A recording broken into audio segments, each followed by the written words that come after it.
네, 임기가 4년 남았는데 차기 대선 여론조사 이게 좀 나왔어요. 천일보 의뢰로 코리아 정보 리서치가 4일 전국 만 18세 이상 남녀 1,010명 대상으로 차기 대선 후보 적합도 조사를 했는데요. 우선 RED 방식이고요. 표본 오차는 95%, 신뢰 수준에서 플러스 마이너스 3.1포인트, 응답률은 4.8%입니다. 자세한 내용은 중앙선거 여론조사 심의위원회를 참고하시고요.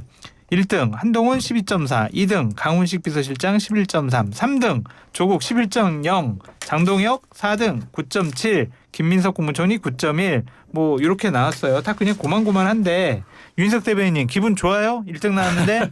뭐 기분 나쁠 일은 없는데 네. 이 조사를 네. 유심히 봤어요. 왜 이렇게 쭉 별 차이도 없이 쫙 나오나. 네. 그리고 등장인물이 갑자기 바뀌고 그러거든요.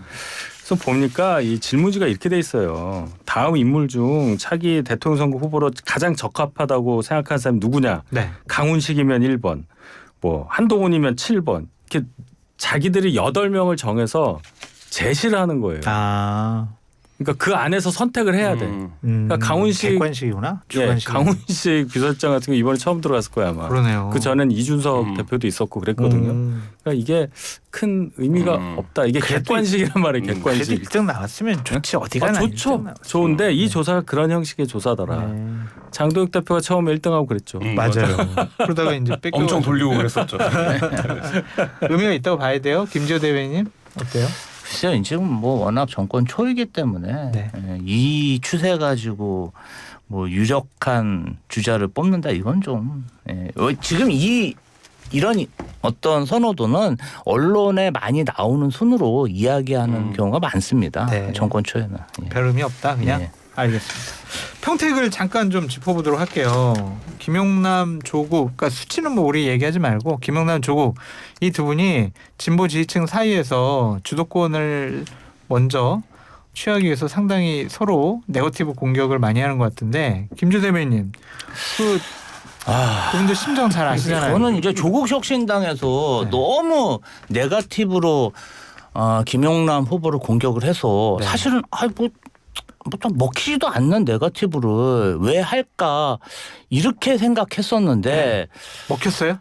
일정 부분 좀 효과를 보고 있는 게 아닌가 이런 생각이 들어요. 그러니까 김용남 후보가 민주당에서 아주 오래 활동했던 정치인이라면 그 민주당원들 주류의 정서를 알아서 조금 조심할 건 조심하고 그 어떤 감정 포인트를 안 건드릴 텐데 지금은 김용남 후보가 거의 전면전적으로 조국 후보를 공격하고 있어요. 근데 그 중에서도 보면 조국 대표의 어떤 그 형을 산 부분에 대해서 표현을 하잖아요. 그러면 많은 민주당원들이 조국 대표가 2010년부터 2016년도까지 서울대학교 법학과 교수로서 당원은 아니지만 정말 많은 저희가 어목했을 때 민주 지도자의 후원회장을 해주고 전면에 나서 싸웠던 그런 어떤 헌신이 있었거든요. 그래서 그렇게 막 무차별적으로 수사를 받고 별건 수사를 받아서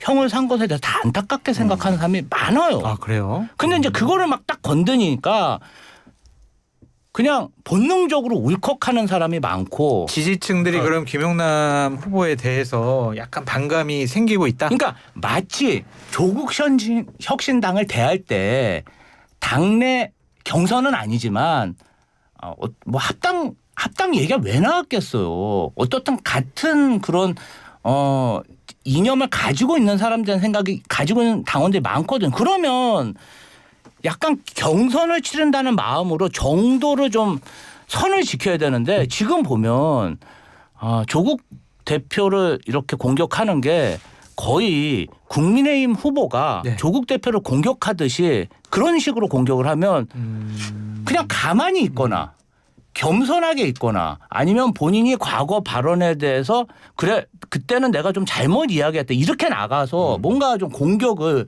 물타기를 했어야 되는데 지금은 그게 아니잖아요. 그러다 보니까 제가 봤을 때는 본인이 입고 있던 민주당의 갑옷이 떨어져 나가고 있다.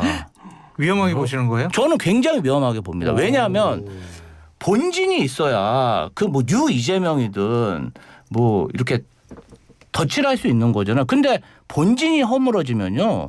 그 금방 허물어집니다. 중요하게 보셔야 되는 게 있어요. 뭐예요? 지금 추미애 경기도지사와 일정이 없어요.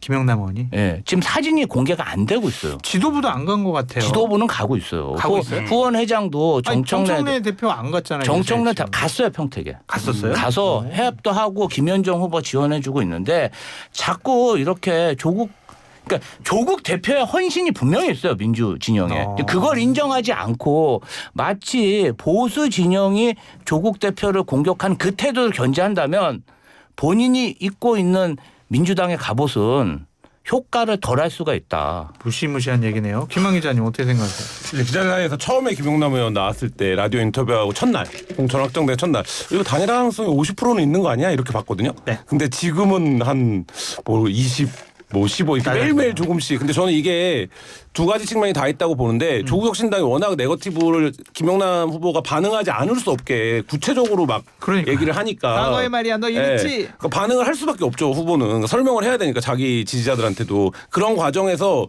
약간 어저께 저도 이제 라디오 저녁 때 나오는 거 들으면서 퇴근했는데 약간 이제 감정적인 부분들이 있다라는 생각이 들더라고요. 그러니까 사모펀드 얘기를 꼭 하고 싶다 뭐 이런 얘기를 하는 게 이게 좀 이제 이게 격화됐다. 그래서 저 그냥 혼자 생각에는 그러니까 이게 단일화를 이제 안 하겠다라는 강한 이제 말하자면 의지의 표명인가 이런 식의 이제 말하자면 이렇게 가는 게 뭐 이런 생각까지 들 정도로 이제 강하게 붙고 있는데 저는 이제 지금 말씀하신 거랑 조금 다른데 이런 건 있죠. 예를 들면 민주당 지지자들 중에 특정 세대나 상당수에게 내가 민주당 지지하지만 조국에 관한 공격을 약간 본인의 정체성으로 받아들이는 정서가 있는 거 아닙니까?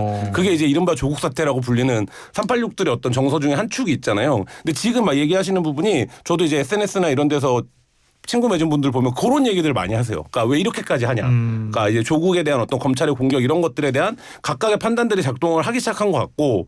근데 이제 또 한쪽에서는 이런 얘기도 하죠. 그러니까 예를 들면 지금 나와 있는 후보 중에 김용남 후보가 이른바 뉴 유재명. 그래서 중도나 보수로의 확장성이 제일 있는 후보고 평택이 그거에 맞춤한 지역이다라는 판단도 있는 거잖아요. 그래서 여기서 김용남 후보가 잘 이제 말하자면 가야 되는데 지금 이제 드러나는 모습은 이제 조국 후보와의 대결로 하는데 그럼 이렇게 되면 다자에서 이게 어떻게 되는 거냐. 뭐 이런 부분들도 지금 좀 이제 지켜봐야 되는 부분이에요. 아니 그러니까 제가 말씀드리고 싶은 거는 김용남 후보가 가만히 있어도 가만히 있으라고. 당원들은 네. 다 조국 혁신당이나 조국 대표가 이야기하는 것에 반응을 해줘요.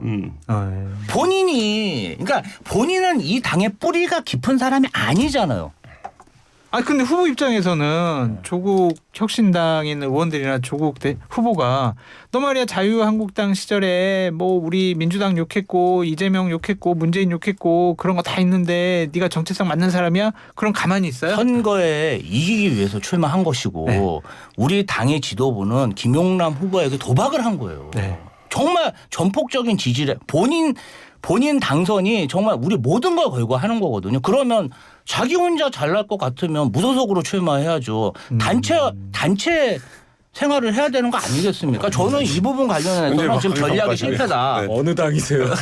아니 왜냐하면 지금 이렇게까지 정청래 대표가 후원회장까지 했는데 선거에 지면 저희 정청래 대표 뭐가 됩니까? 우리 지도부 뭐가 됩니까? 네.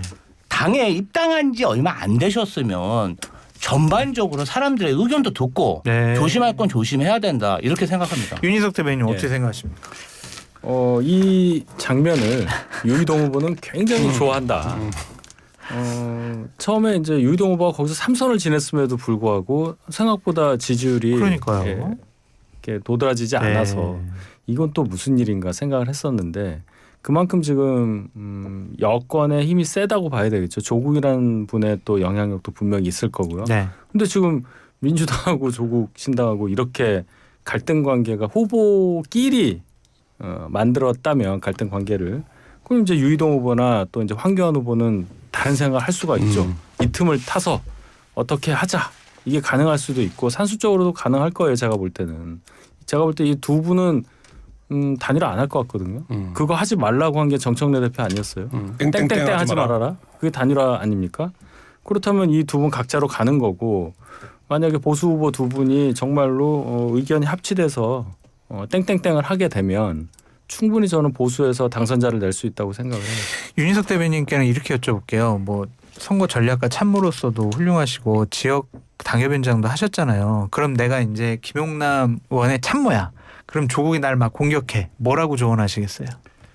절대로 반응하지 말라고 할 겁니다. 근데 진짜? 반응을 안 가능해요? 하기가 어렵겠죠. 이거는 근데 선거 이기는 거니까. 네. 그리고 조금 뭐라고 할까요? 당시의 발언이 과했다라든지 당시에 진영이 달랐기 때문에 할 수밖에 없었던 발언 수위가 있었다라든지 이런 부가적인 설명을 굉장히 길게 할 것 같아요. 네. 그래야 지금 말씀하시는 조국 사태 관련해 예민할 수밖에 없는 정체성을 가진 민주당 지지층이 이탈하지 않고 민주당 후보가 된 김용남을 계속 지지를 할 텐데 지금 그 부분이 무너졌다는 말씀하시는 거죠. 그렇죠. 윤희석 대변인님 말씀이 거의 정석이에요. 그래요? 그 자기 마음대로 할 것 같으면 무소속으로 나가야 된다니까. 그러니까 민주당은 그 정서가 엄청 강한데, 그러니까 제가 민주당 지지층 당원들의 정서를 잘못 읽고 있다 이렇게 지금 판단하시는 그러니까 거예요. 민주당에서 오래 활동했던 사람도 조국 혁신당의 그 태도에 대해서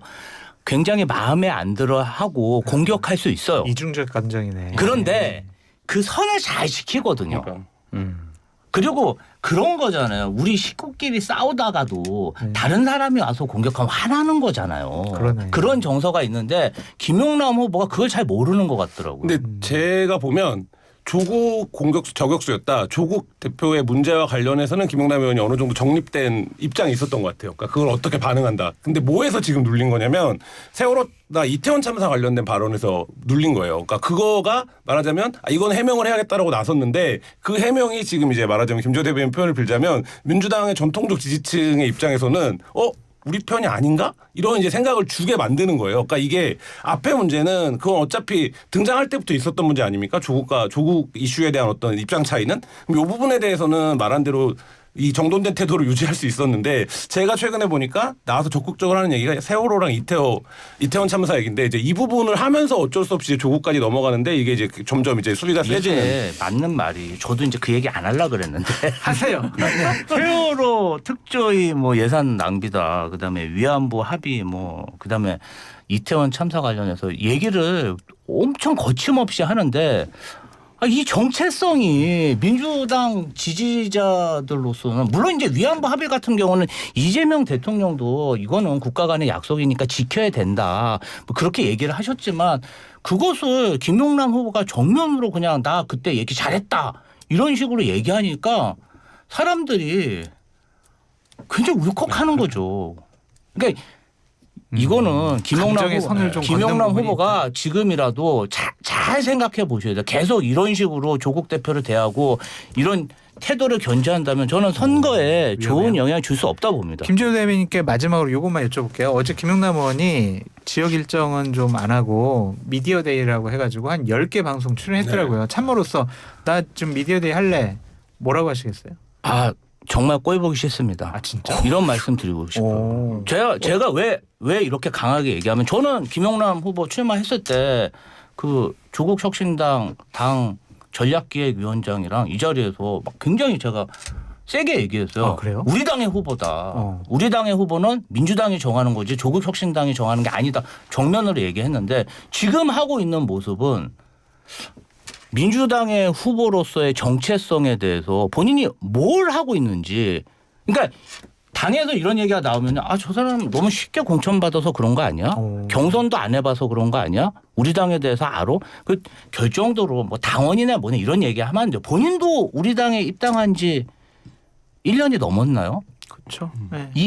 1년 좀 우리 넘었죠. 민주당원들은 당에 얼마나 헌신하고 기여했는지를 보는데 너무 폐쇄적 아니에요? 아니죠. 그래도 이재명 대통령이 본인을 뽑고 정청래 대표가 후원회장을 했는데 이보다도 어떻게 민주당일 수가 있느냐라고 그래서 얘기하잖아요. 여기까지 온 거잖아요. 네. 그래서 전략공천 받은 그 후광으로 여기까지 왔는데 마치 본인이 굉장히 뛰어난 실력을 해서 공천을 받았다는 착각을 하고 있는 게 아닌가? 그런 의심이 드는 거죠. 본인은 공천을 못 받고 김용남은 공천 받아가지고 질투심에 그러는 건 아니죠? 그런 건 아닙니다. 그런 건 아니고 저는 좀 쓴소리를 해주고 싶었어요. 그렇죠. 지금 이 시점에서 선거 전략을 바꾸지 않으면 저는 두렵습니다. 귀담아 들어야 될 부분들이 많은 것 같아요. 어제 김영남 의원은 미디어데이를 가진 이유가 이제 본인에게 제기되는 그런 거에 대해서 한번 설명을 하고 털고 가겠다. 털고 가겠다 그런 취지로 얘기한 것 같아요. 손 터는 건 아니고. 여기서 손을 터시니까 그런 건 아닌 것 같고, 그러니까 어쨌든 이거에 대해서 정리를 한번 하고 가겠다라는 취지로 진행한 것 같아요. 근데 좋은 전략이었다고 보세요? 근데 이제 이게 말이라는 게 하다 보면 어쨌든 정치인의 맞아. 말이라는 게 맥락으로 유권자들이 이해하는 게 아니라 워딩과 표현, 태도로 이제 받아들이는 건데 네. 그런 면에서 지금 김지호 대변인 화가 나신 거고. 근데 이제 어떤 사람들은 그래 뭐 민주당이 운동장을 여기까지 쓸 수도 있지 이렇게 판단하는 사람도 있을 거고, 그 선택을 뭐 김영남 의원이 평택에서 받아야 되는데 어제 그런 얘기 하더라고요. 김영남 의원에 대한 논란은 당 차원에서 검증을 하고 우리 당 후보로 나온 거 아니냐 일단 뭐 이 얘기를 민주당 관계자들이 하던데, 그러니까 좀 뭐 고선에서 김영남 의원도 어쨌든 활동을 하고 있는 게 아닌가라는 생각이 듭니다. 알겠습니다. 김용남 의원이 김지호 대변인님 말씀하신 걸 좀 들었으면 좋겠다. 선거에 참고하시라라고 말씀을 드리고요. 공소 취소 한번 살펴볼게요. 윤희석 대변인님, 박성준 의원이 시민들한테 공소 취소가 뭐예요? 한번 물어봐라. 10명 중 8명, 9명은 모른다. 국민들이 공소 취소 9명 모를까요? 이 발언 어떻게 생각하세요? 박성준 의원이 그 국초특위 할 때도 보면 막 뭐 소주를 뭐 몇 초 만에 병에 옮기고 네, 시연도 하면서 엄청나게 적극적으로 하시는 걸 제가 연어술 봤어요. 파티. 예. 예. 그러면서 글쎄요. 국민들 보기에 좀 부드럽지 않은 장면을 연출했다고 저는 생각합니다. 본인 주장을 관철하기 위한 이분의 태도와 국회의원으로서 지켜야 될 어떤 선을 넘은 부분에 대해서 말씀하시는 분들이 많았어요. 근데 방송에서 시민들이 공소취소가 뭔지 모른다 이런 식으로 얘기한다는 것은 첫째로는 공소취소 시도 자체가 잘못됐다는 것을 스스로 인정을 한다고 저는 보고요. 오. 두 번째는 그럼 국민을 뭘로 보느냐 이렇게 나오는 거죠. 우리 준연동형 비례제 같은 경우에도 국민들 몰라도 돼. 그 산식. 그 말씀하셨던 분 엄청난 비난을 받았잖아요. 국민들도 모르고 본인들도 모르는 산식을 가지고 선거제도를 만든다는 것에 대해서 엄청난 반발이 있었던 것에 더해서 국민들 몰라도 된다는 말. 그런 오만한 태도가 그냥 그대로 드러난 거 아니겠어요. 네. 이렇게 되면 될 것도 안 된다는 거 잘 아실 거고, 김용남 의원 비난했던 것만큼 그보다 훨씬 더 김조 대변인이 비난하실 거라고 저는 믿습니다. 김지호 대변인 입장이 궁금합니다. 뭐 틀린 소비자도 없고 틀린 유권자도 없는 거잖아요. 박성준 의원이 조작 기소 국정조사를 관찰시키고 거기서 어떤 정치 검사들의 어떤 그 악랄한 그런 수사 행태에 대해서 밝혀낸 것은 굉장히 공이 크고 저도 자랑스럽게 생각합니다. 그런데 이제 이런 표현과 관련해서 뭔가 국민들이나 유권자들이 불쾌할 수 있는 표현을 했다면 이 부분은 저희 민주당의 잘못이고 또 지방선거를 앞두고 저희가 좀 성찰하고 반성해야 되지 않나 그렇게 생각합니다. 김한 기자님 기자 입장에서는 어때요 이런 발언? 정치인들이 국민의힘이 막 이게 국민 무시하는 거야? 막 이렇게 저는 물어요. 잘못된 발언이라고 봐요. 어떤 이유에서든 정치인이 국민은 잘 몰라도 된다 이런 표현을 하는 건 네. 그 맥락을 좀 이해해줘 이렇게 설명을 해서 익스큐즈가 되는 문제는 아니죠. 그러니까 이거는 워딩 자체가 이제 잘못된 워딩인데 이거가 있는 것 같아요. 국조특위 소속 이제 의원들을 만나보면 옳고 그름의 문제가 아니라 몰입이 너무 돼 있어요. 그러니까 세상에 그 문제만 있는 것처럼 이제 막 활동을 하잖아요. 지금 하고 있고. 그러니까 저는 이제 그런 과정에서 이게 뭐 그거를 어떤 이름으로 부르던 간에 그러니까 너무 이제 몰입도가 세니까 이번에 이제 말하자면 벌어진 뭐 특검법 이런 것들도 거기에 굉장히 몰입되어 있는 의원들이 있고 그다음에 전체적으로 한 발만 떨어져서 보면 이게 이제 정무적으로 어떤 판단을 해야 되든 이런 게 나오는 건데 사실 이제 박성준 의원이나 뭐 몇몇 이제 국조특위에서 열심히 하셨던 분들이 몰입도가 너무 센 것 같아요. 김지호 대변인께 이걸 여쭤볼게요. 이재명 대통령을 오랫동안 모셨으니까 이 공소취소 특검에 관해서는 좀 감정이 복잡할 것 같은데 이런 법안이 만들어지는 것이 맞다? 옳다? 아닌 것 같다? 당연히 만들어줘야죠. 만들어져야 돼? 조작기소 특검법은 그 검찰이 네. 정말 그 저는 그 진실을 알고 있잖아요. 어떻게 알아요? 나 몰라요. 알고 아니, 있는지 모르는. 저희가 쌍방울 대북 송금 사건 관련해서 저는 진짜 100번도 더 얘기해요. 저희랑 아무 상관도 없는 얘기예요. 정말 돈 받은 적도 없고 김성태 만난 적도 없고 네. 무슨 얘기를 하는지 처음에 알지도 못했어요. 대장동 관련된 건도 화천대유가 뭔지 들어보지도 못했는데 저희한테 온팡 뒤집어 씌워가지고 네. 이렇게 무도한 그리고 정말 참을 수 없는 것은 국가 공무원인 검사들이 그렇게 증거를 조작하고 증언들을 어디 가다 놓고 허위 자백을 받아가지고 이런 행태를 한다는 것 자체가 저는 지금도 이해가 안 가. 그 사람들이 깡패인지 조직폭력배인지 사기꾼인지. 그러면 이재명 대통령이 권력자고 대통령이라고 해서 억울한 일을 당했는데 계속 재판을 받아야 됩니까? 다 조작이 밝혀져. 저는 이거 공소치사 상관없이 이 검사들에 대해서 반드시 수사가 진행돼야 된다. 끝까지 진실을 밝혀야 된다. 안 밝히면 저라도 밝혀야 된다. 네. 이렇게 생각하고 있습니다. 윤희석 대변인님. 김조 대변인이 너무 확정적으로 말씀하시니까 뭐 검사들이 증거를 조작하고 뭐 사람을 가둬서 허위 자백을 받고 하는 것에 대해서는 확정적으로 밝혀진 건 아니잖아요. 확정이 된 건 아니지 않습니까? 그 주장을 하시는 건데 그래서 이재명 대통령이 아무리 대통령이라도 허위에 의한 기소 거기에 의한 재판을 받을 필요가 있느냐. 재판 절차 진행되고 있으면 그 틀 안에서 당연히 밝혀질 거예요. 만약에 정말 허위에 의한 기소라면 그걸 따르는 게 절차고 그걸 따르는 것이 민주주의고 법치주의일 텐데 그걸 뛰어넘어서 하겠다는 거는 그야말로 대통령이니까 가능한 얘기라고 봅니다. 만약에 일반 국민들 누구가 그러한 어떤 행위에 의해서 기소가 됐다고 하면은 그분을 위한 특별검사를 임명을 할 거예요? 그렇진 않죠. 그런 원리에 따라서 기분은 제가 충분히 이해할 수는 있는데 그렇다고 해서 국가 체제를 넘어서는 일을 자꾸 말씀하시는 것 또한 박성준 의원과 다를 바 없다고 저는 생각합니다. 자, 김한 기자님 한 40초 정도. 이 문제가 어려워요. 제가 또 진보지 입장에서 있다 보면 뭘 어려워요, 뭐가 그게. 어렵냐면 뭐가 어렵냐면 양쪽의 해석이 너무 달라요. 그러니까 예를 들면 출발하는 전제 자체가 다른 해석이 있기 개인적으로 때문에 어떻게 생각하시나요? 어려운데 그렇죠. 저는 뭐 그렇게 생각합니다. 지금 말씀하신 마지막 결론에 동의합니다. 그러니까 이거에서 위법적인 수사를 했던 검사들에 대한 수사가 먼저 선행이고 그 후에 거기서도 문제가 있다라고 하면 국정조사를 가고 이게 이제 말하자면 일이 처리되는 뭐 프로세스가 있어야 되는데 요 중간 단계를 생략하면 정치적인 오해가 발생을 하는 거고 그거에 대해서 대통령이 얘기를 한 거라고 봅니다. 알겠습니다. 오늘 마지막에 치열하게 토론해 주셔서 괜찮고요. 이 방송과 기술 이게 김조 대변인님 어떻게 보세요? 표지 모델. 이거는 네? 밝혀야 돼요. 이거는. 밝혀야 돼? 국정감사 이거 어떻게 될까? 국정감사로 밝히도록 할게요. 아유, 오늘 세 분과 대화 너무 재밌었고요. 정말 오늘 김조 대변인 다시 봤다. 근데 진정한 승자는 삼성전자 김조 대변인의 승자가 아닌가. 이제 뭐 존경스러워요. 경선도 떨어져서 입이 풀렸습니다. 아주 좋았습니다.